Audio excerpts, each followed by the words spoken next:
In this program, China celebrates 30 years of reform and opening up and its transformation to one of the world's largest economies. Meanwhile, US President-elect Barack Obama nominates a new team of financial watchdogs to help protect the American economy from fraud and manipulation. Russian giant Gazprom warns will cut off supplies to Ukraine unless it pays off its huge gas debt. And also coming up in this program, new fears of cross-border fighting as Hamas calls off a ceasefire with Israel in the Gaza Strip. You're watching the news at 8 with me, James Chow. We're live in Beijing and we begin right here with today's morning program. China is celebrating after 30 years of reform and opening up. Exactly 3 decades ago, key decisions were taken to transform the country's economic landscape. As we find out now, it came at the 3rd plenary session of the Communist Party's 11th Central Committee. My colleague Xi Daoqin reports. Chinese leaders, together with thousands of people from all walks of life, are remembering the past 30 years of the country's reform and opening up and looking to the future.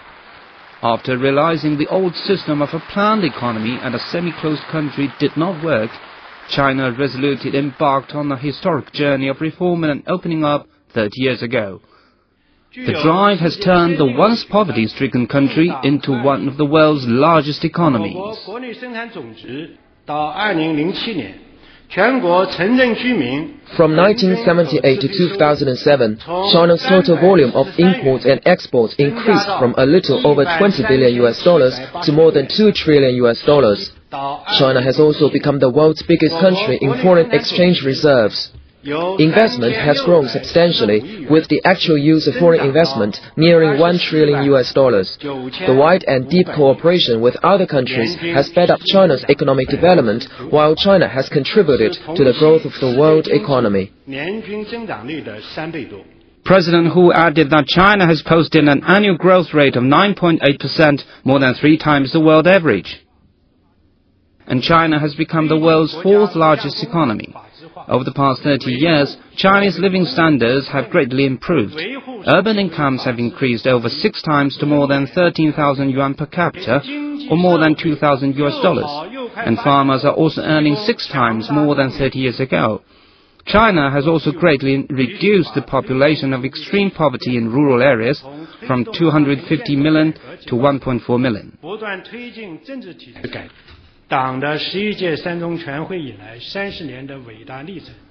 The achievements of the past 30 years tell us that the reform and opening up was a crucial choice determining the fate of China.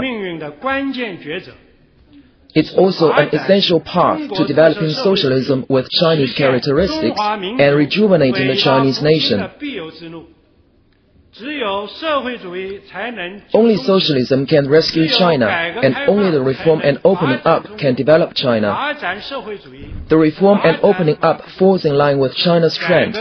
Its direction is completely correct, and its achievements are undeniable.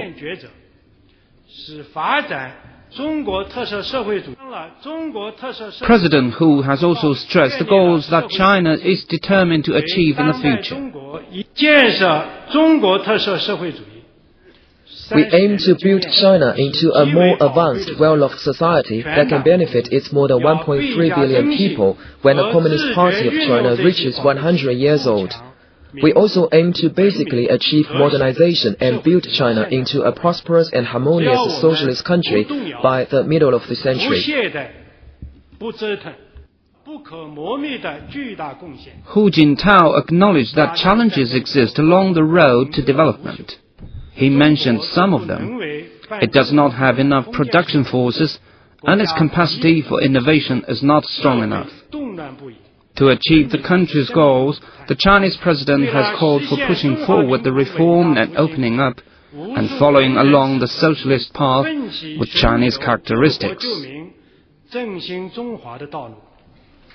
Over the past 30 years, the Chinese people have shown the world a splendid legend of change. The reform and opening up is not just commemorated in the Great Hall of the People, it is also celebrated by the ordinary citizens, because the policy benefits every single Chinese. reform and opening has become a code name for a better life, and it is destined to be further implemented in the years to come. Xu Zhaoqun, CCTV, Beijing. And let's stay with that anniversary. An exhibition showcasing China's achievements over the past 30 years has opened up here in Beijing. The theme is change and development in the national economy. Zhang Lu has that report. Vice Premier Wang Qishan attended the opening ceremony of the exhibition. Minister of Commerce Chen Deming said the opening up policy has brought tremendous positive changes to the country.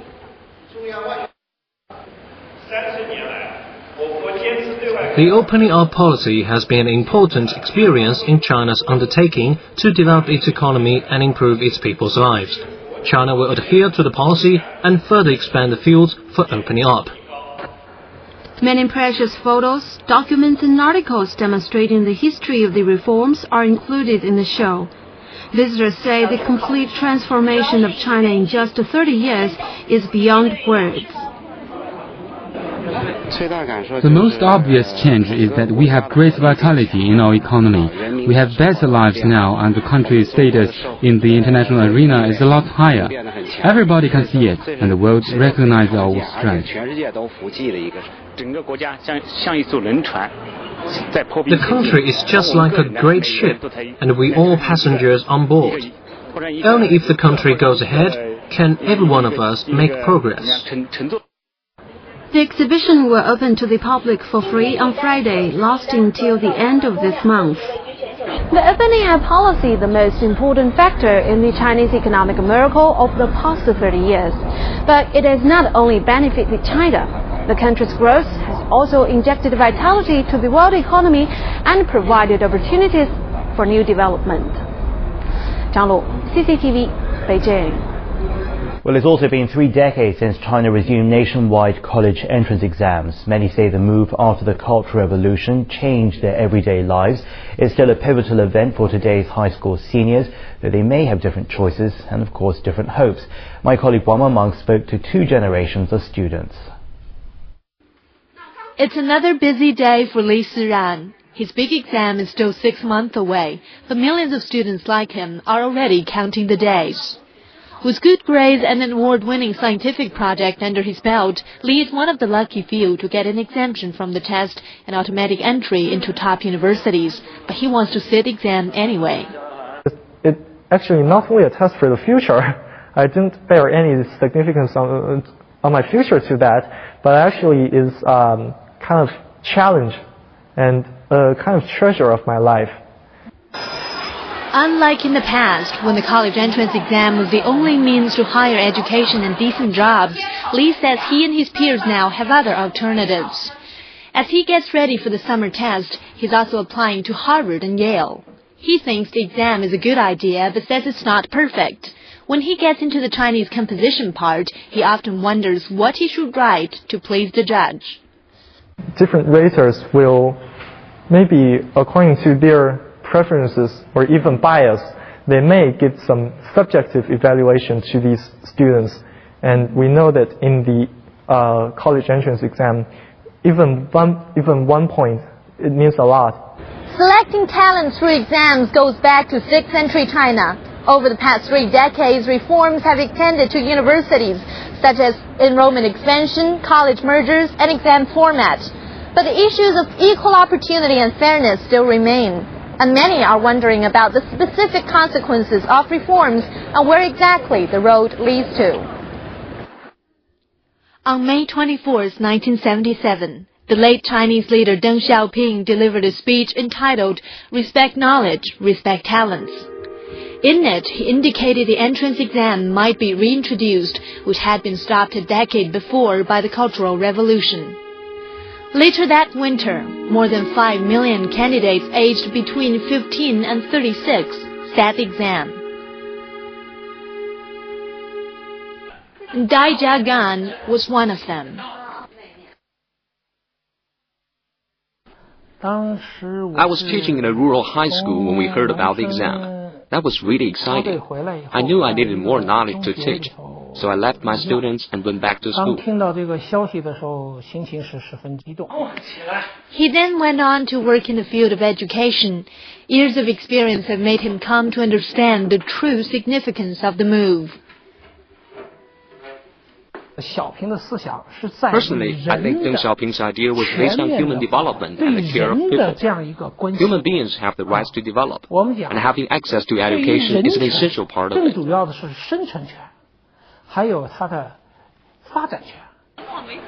Over the last 3 decades, around 36 million students have been admitted to universities, colleges, and vocational and technical schools across China.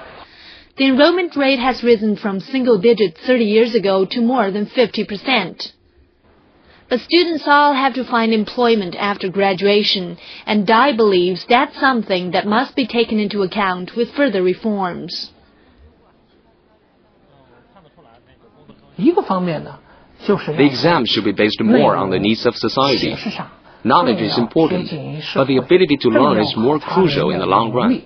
The exam should be a comprehensive evaluation of a person. So to this extent, we cannot select talent according to the results of just one exam. 30 years on, it's hoped that the entrance exam brings not only college certificates, but also improvement of education quality and more choices for the future.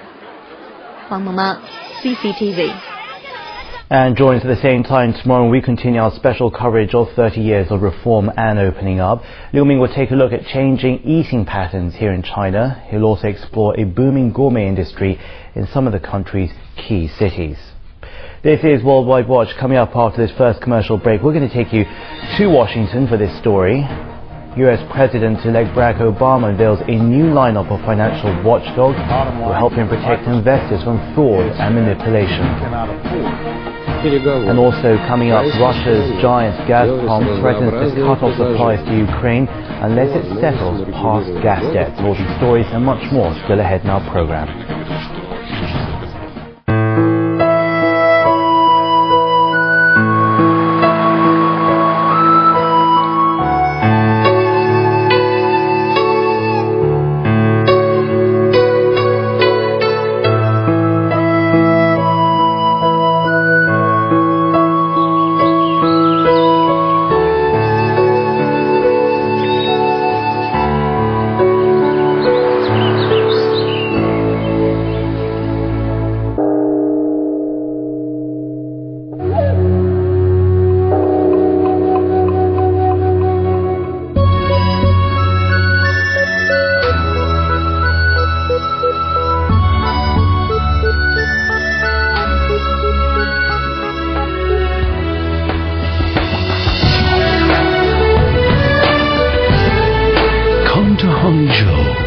Discover the mystery of China.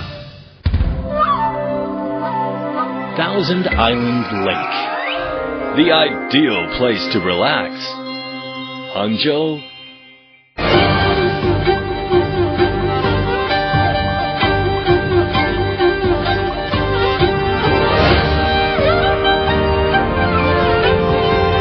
Much more to see in Inner Mongolia. Thousand Island Lake, the ideal place to relax. Hangzhou.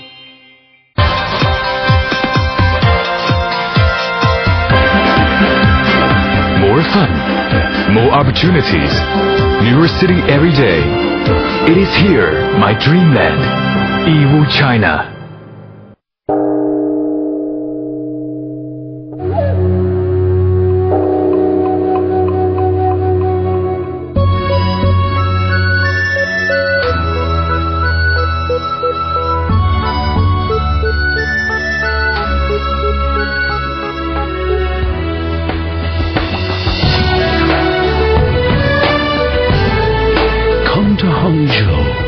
Discover the mystery of China.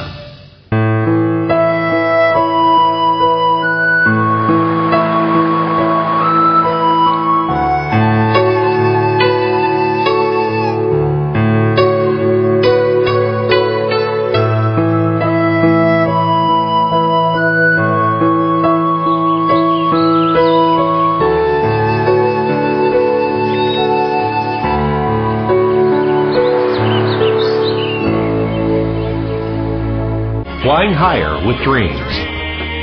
Sharing growth with you. CTV Golden Bridge International Communications Company Limited.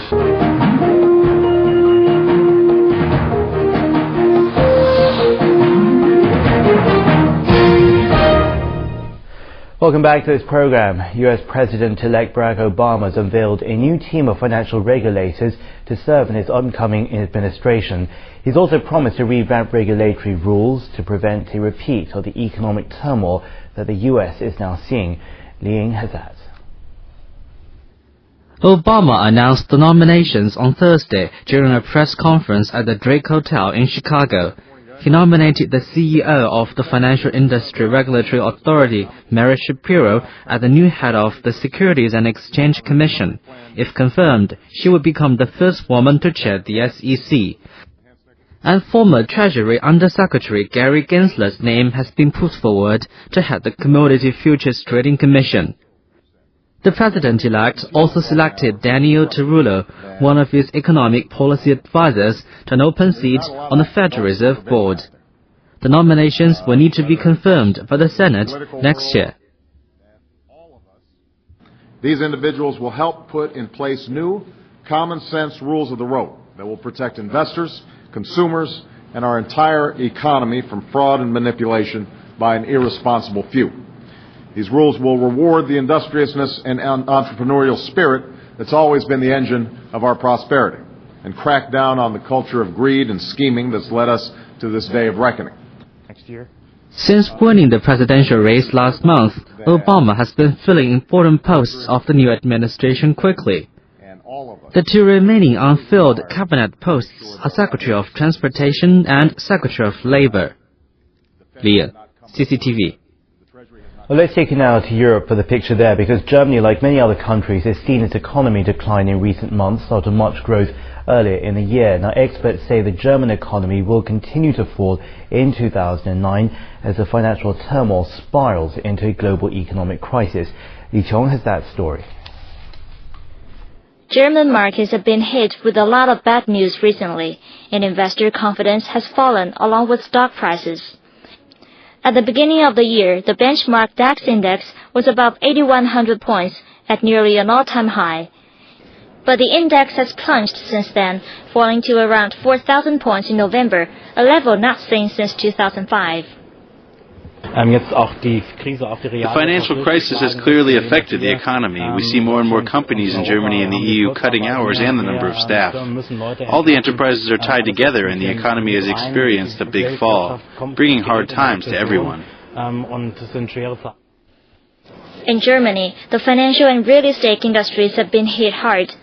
Other pillars of the German economy have suffered as well, like the auto industry and raw material suppliers. Many enterprises were forced to cut staff and production due to decrease in domestic and international demand. Experts expect the economy only to get worse in the near future, perhaps recovering in the second half of 2009. 2009 will be a hard year for German stock markets, no doubt about it. But I don't think it will be worse than 2008. The situation will get better. I think the first 6 months will be greatly affected by the financial crisis, only recovering in the second half of the year. To tackle the economic crisis, the German government has carried out a series of stimulating measures. Interest rates have been cut 3 times in 3 months, and a €32 billion government investment plan was approved. Though there are deep worries about negative economic momentum going into 2009, some experts say it's a good time to invest, while interest rates and the price of oil are low. Li Chong, CCTV. The Russian giant Gazprom warns it will cut supplies to Ukraine on January 1st if it fails to pay off a $2 billion gas debt. It raises the stakes in a dispute that could send shockwaves across Europe. A spokesman for Gazprom says Ukraine has rejected all compromise and that negotiations are now deadlocked.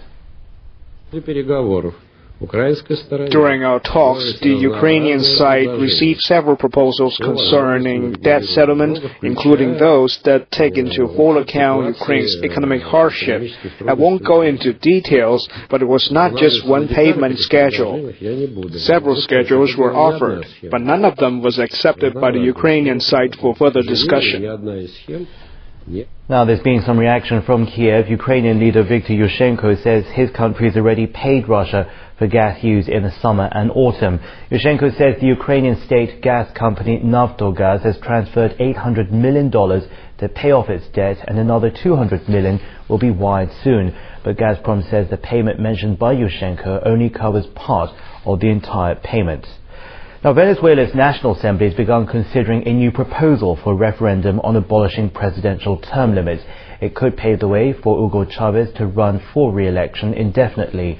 Lawmakers are expected to approve plans for the vote after a second and final debate next month. Officials say the referendum could take place in March. The predominantly pro-government National Assembly held its first discussion of the proposal as Chavez backers rallied outside, waving flags and turning in boxes of petitions in support of that vote. Now, officials say 4.7 million signatures have now been collected. The petition drive is largely symbolic in any case because lawmakers have the power to approve the referendum independently. We're going to take it now to the Middle East, where Hamas has declared an end to a 6-month ceasefire with Israel in the Gaza Strip. The move has raised the prospect of an escalation in cross-border fighting. Hamas official Ayman Taha says the calm is now over. He made the announcement after talks of Palestinian factions in the coastal enclave controlled by his group. He says the Egyptian brokered ceasefire was not be renewed because Israel did not abide by obligations to ease a crippling blockade of the Gaza Strip and to stop all violent attacks. Now, we're going to stay in Gaza, where Israeli fighter jets have targeted a set of rocket launchers and weapons workshops. Friday's attack comes as a 6-month truce, as we said, draws to an end. Wu Peng has that. The shaky ceasefire between Hamas and Israel had already begun to unravel after Israel launched airstrikes and a ground raid last month. Both sides are trying to dictate new terms. Hamas wants Israel to keep its crossings open, while Israel wants to be allowed to invade Gaza's border areas. Hamas suggests the truce will expire on Friday. Aggression continues day and night against the Palestinian people in Gaza and in the West Bank. Thus it's clear that all Palestinian factions agree with not renewing the truce. Israel says the overnight airstrikes were meant to send a strong message to Hamas. We are willing to abide by the understandings reached through the Egyptians, but it can't be unilateral. There has to be a total cessation of all hostile fire from Gaza into Israel for calm to succeed. On the same day, Gaza militants fired 4 rockets towards Israel, a day after at least 20 rockets were fired that wounded 2 people. Wu Peng, CCTV. In Pakistan, more than 10,000 people have taken part in a protest against US forces for using their country as a shipping route for supplies into Afghanistan. Now, the demonstration in the northwestern city of Peshawar is seen as a sign of growing pressure on Islamabad to harden its foreign policy. It's also one of the biggest rallies against the government since it took office in March. In recent weeks, militants have launched several attacks on supplies trucks using the critical Khyber Pass route. One more story here. An 11-year-old British girl has scooped this year's Royal Society for the Protection of Animals Young Photographer of the Year award. Molly Armiger beat stiff competition with her picture of a long-tailed bird tapping on a window. Thousands of pictures were submitted for this year's RSPCA Young Photographer of the Year award. The final 28 exquisite photos were on show at an awards ceremony for the winners in London. Those behind the competition say young people are interested in capturing images of wildlife.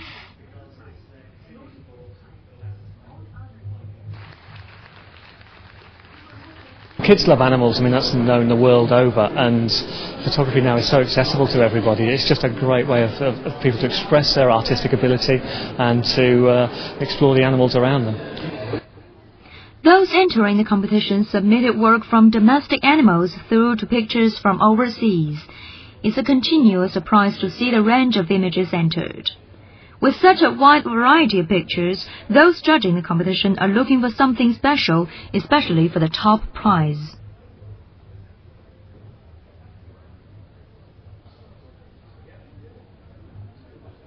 The overall winner just had everything.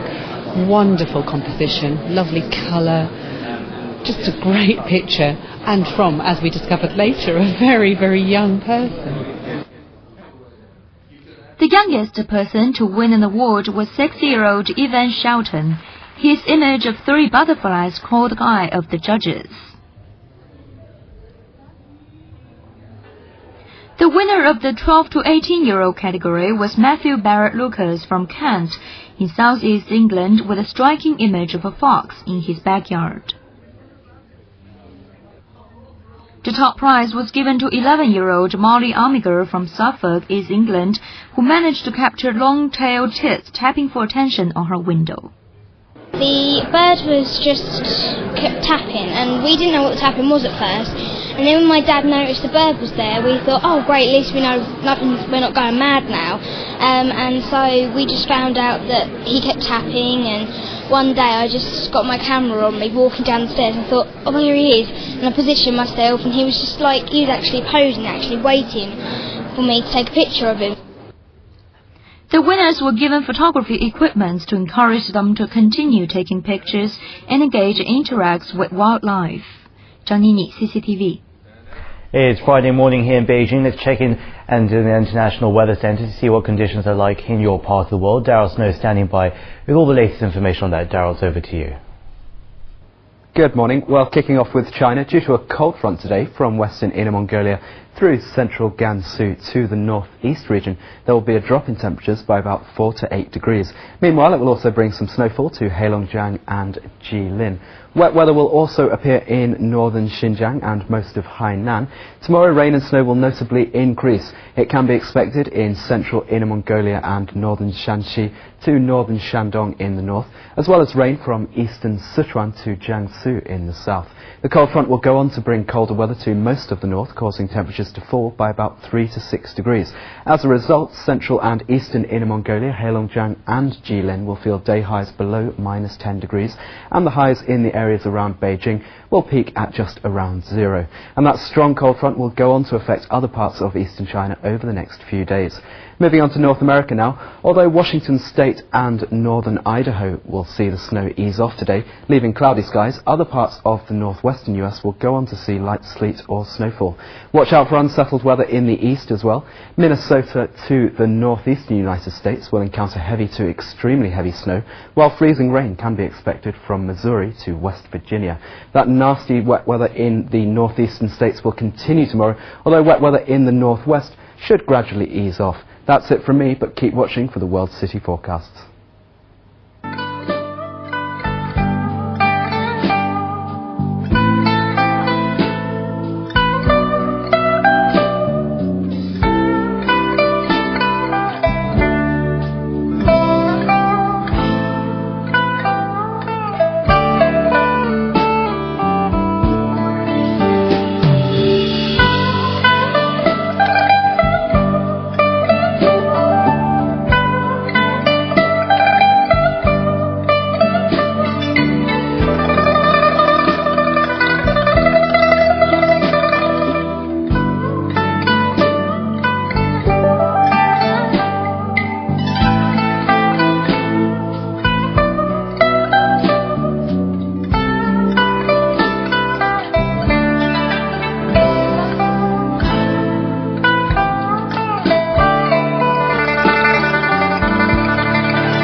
And that quick look at the world weather brings us to the end of this program. I'll be back through the day at the top of each hour with more world news. I'm James Chow in Beijing. Thanks for watching. See you again.